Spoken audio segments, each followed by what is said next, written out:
श्रावणातील रविवारचा दिवस इतका खास का मानला जातो? आदित्य रानूबाईचे व्रत केल्याने घरातील सुख समृद्धी वाढते, संकटे दूर होतात आणि कुटुंबाचे कल्याण होते, अशी धार्मिक श्रद्धा आहे. पण हे व्रत नेमके कसे करायचे? 6 गाठींच्या दोऱ्याचे महत्त्व काय आहे आणि या व्रतामागची राणीची कथा काय आहे? आजच्या व्हिडिओमध्ये आपण श्रावणी रविवारचे महत्त्व, संपूर्ण पूजाविधी, नियम, व्रतकथा आणि शेवटी करायची प्रार्थना अगदी सविस्तर जाणून घेणार आहोत. त्यामुळे हा व्हिडिओ शेवटपर्यंत नक्की पहा. श्रावण महिना हा हिंदू धर्मात अत्यंत पवित्र मानला जातो. या महिन्यातील प्रत्येक वाराला वेगळे महत्त्व आहे. त्याचप्रमाणे श्रावणातील रविवार हा सूर्योपासना आणि आदित्य रानूबाई पूजेसाठी महत्त्वाचा दिवस मानला जातो.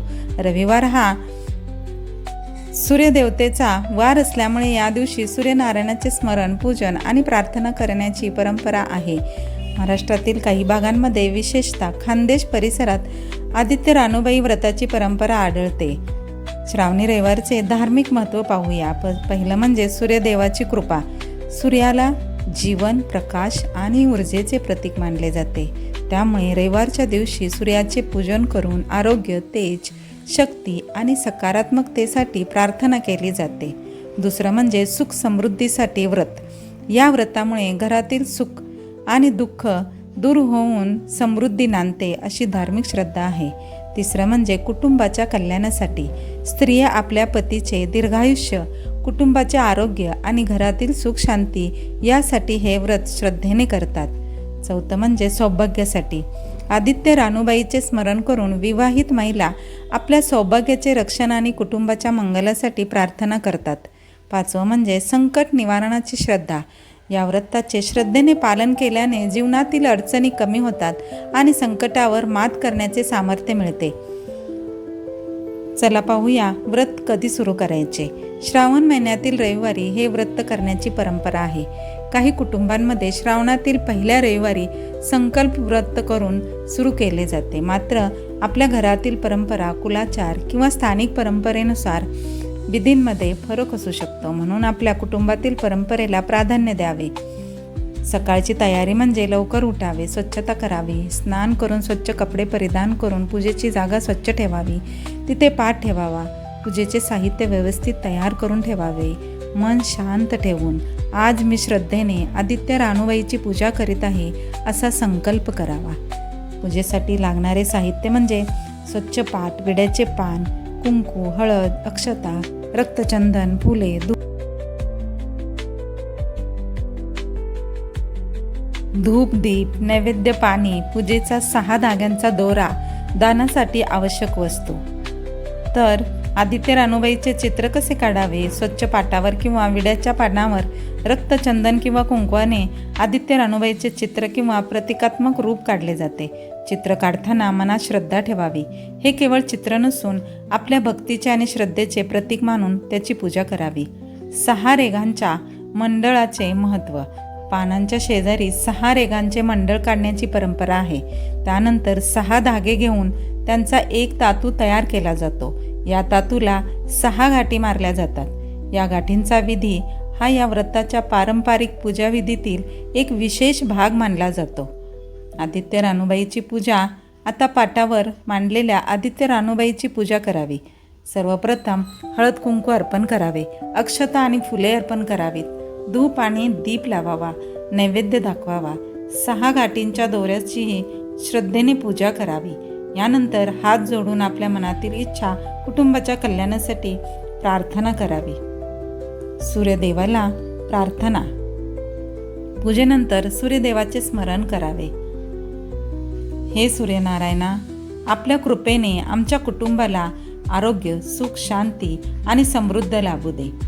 आमच्यावर येणारी संकटे दूर होऊ देत आणि आमच्या जीवनात सदैव प्रकाश राहू दे, अशा भावनेने प्रार्थना करावी. सवाष्ण भोजन आणि दान हे महत्त्वाचं आहे. पूजा झाल्यानंतर आपल्या यथाशक्तीप्रमाणे सवाष्ण महिलेला भोजन देणे किंवा दान करणे ही परंपरा काही ठिकाणी आढळते. दान करताना अहंकार न ठेवता श्रद्धा आणि नम्रता ठेवावी. आपल्या क्षमतेनुसार अन्न, वस्त्र किंवा इतर आवश्यक वस्तू दान करता येतात. श्रावणी रविवारची व्रतकथा म्हणजे. आता या व्रताशी संबंधित प्रसिद्ध आख्यायिका ऐकूया. एका राज्यात एक राणी अत्यंत सुखी आणि संपन्न होती. तिच्याकडे धन होतं, दौलत होती, वैभव होतं आणि सर्व सुखसुविधा होत्या. एकदा श्रावण महिना आला. काही शवासना महिला श्रद्धेने आदित्य रानूबाईचे व्रत आणि पूजा करत होत्या, परंतु राणीने त्या व्रताचे महत्त्व जाणून नाही घेतले. तिने व्रताचा आदर केला नाही आणि व्रतकथाही ऐकली नाही. राणीवर त्यामुळे संकट आले. काळ पुढे गेला आणि राणीच्या जीवनात एका मागून एक संकटे येऊ लागली. तिचे वैभव कमी झाले, राज्यांवर संकट आले, संपत्ती नष्ट झाली आणि राणीला अनेक दुःखांचा सामना करावा लागला. तिला आपल्या चुकीची जाणीव झाली. तिने मनापासून पश्चाताप केला आणि पुन्हा तिने व्रत केले. जाणकार व्यक्तींच्या मार्गदर्शनाने राणीने श्रावणातील रविवारी आदित्य रानूबाईच्या व्रताचा संकल्प केला. तिने श्रद्धेने पूजा केली, व्रतकथा ऐकली, दानधर्म केला आणि मनापासून सूर्यदेव व आदित्य रानूबाईची प्रार्थना केली. त्यामुळे तिला व्रताचे फळ मिळाले.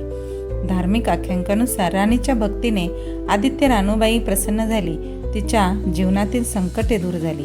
तिला पुन्हा सुख, शांती आणि समृद्धी प्राप्त झाली. या आख्यायिकेतून श्रद्धा, नम्रता आणि भक्तीचे महत्त्व सांगितले जाते. या व्रतातून मिळणारा संदेश म्हणजे श्रावणी रविवारचे व्रत आपल्याला केवळ पूजा करण्याचा संदेश देत नाही, ते आपल्याला काही महत्त्वाच्या गोष्टी शिकवते. ते म्हणजे श्रद्धा ठेवा, अहंकार टाळा, कुटुंबाच्या कल्याणासाठी प्रार्थना करा, शक्य असेल तेव्हा दान धर्म करा आणि प्रत्येक परिस्थितीत सकारात्मक राहा आणि प्रार्थना करा. प्रार्थना आहे, हे सूर्यनारायणा आणि आदित्य रानूबाई माता, आपल्या कृपेने प्रत्येक घरात सुख, शांती, आरोग्य आणि समृद्धी नांदू दे. प्रत्येक कुटुंबातील संकटे दूर होऊ देत. सर्वांना आनंदी आणि निरोगी जीवन लाभू दे. आमच्या मनातील चांगल्या इच्छा पूर्ण होऊ देत. आपल्या चरणी आमची श्रद्धा सदैव कायम राहू दे. जय सूर्यनारायणा, जय आदित्य रानूबाई. मित्रांनो, श्रावणी रविवारचे हे महत्त्व आणि आदित्य रानूबाई व्रताची माहिती तुम्हाला आवडली असेल तर व्हिडिओला लाईक करा. ही माहिती आपल्या नातेवाईक आणि मैत्रिणींना नक्की शेअर करा. अशाच धार्मिक, पारंपरिक आणि माहितीपूर्ण व्हिडिओसाठी आपल्या चॅनलला सबस्क्राईब करा आणि